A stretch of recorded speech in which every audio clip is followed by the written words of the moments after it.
রাজধানী ঢাকা জুড়ে ব্যাটারি চালিত অটোরিকশা ও ইজি বাইকের নৈরাজ্য ও দৌরাত্ম্যে নগরবাসীর জনজীবন বিপন্ন।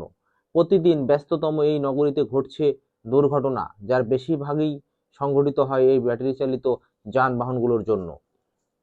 আজকে সকালে একটি দুর্ঘটনা ঘটে ঢাকার এই ব্যস্ততম সড়কে। ৬ জন যাত্রী নিয়ে এই ইজি বাইকটি পিকআপের সাথে মুখোমুখি সংঘর্ষ হয়। অটো চালকের দোষ থাকায় পিকআপকে ছেড়ে দেয় প্রত্যক্ষদর্শীরা। একই স্থানে কিছুক্ষণ পরেই আবারও একটি মোটরসাইকেলের সাথে ব্যাটারি চালিত অটোরিকশার সংঘর্ষ হয়। এই সংঘর্ষে মোটরসাইকেলটির গতি কম থাকায় মোটরসাইকেলটি উল্টে পড়ে যায়, কারো কোনো ক্ষয়ক্ষতি হয়নি। এর আগে গত ১৯ নভেম্বর হাইকোর্ট ঢাকা শহরে ব্যাটারি চালিত অটোরিকশা বন্ধের জন্য ৩ দিন সময় বেঁধে দিলেও তা পণ্ড করে অটো চালকদের সড়কে অবস্থান ও অবরোধ কর্মসূচি। এই আন্দোলনের মধ্য দিয়ে ঢাকা শহরে ব্যাপক জনভোগান্তি, গাড়ি ভাঙচুর, পথচারী, ছাত্র এবং মহাখালীতে পুলিশ ও আর্মির উপর হামলা করেন এই ব্যাটারি চালিত অটোরিকশা চালক ও মালিক। এদেরকে নেতৃত্ব দেন rickshaw van easy bike union এবং রিকশা, ব্যাটারি রিকশা, ভ্যান ও ইজি বাইক সংগ্রাম পরিষদের নেতৃস্থানীয় নেতারা। ব্যাটারি চালিত অটোরিকশার আন্দোলনকে থামাতে রাষ্ট্রপক্ষ হাইকোর্টের আদেশটি স্থগিত চেয়ে আপিল করেন।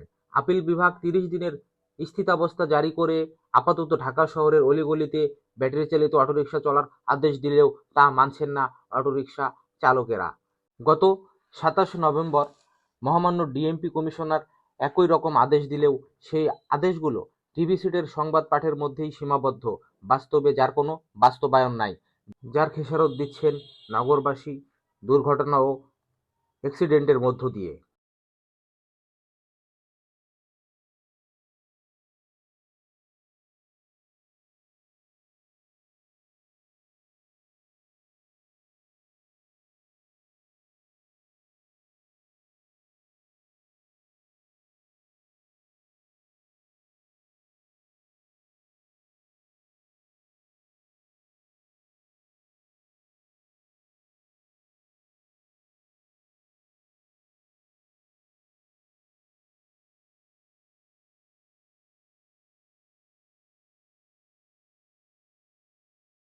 আরও নতুন নতুন খবর পেতে BDN 52 এর সাথেই থাকুন।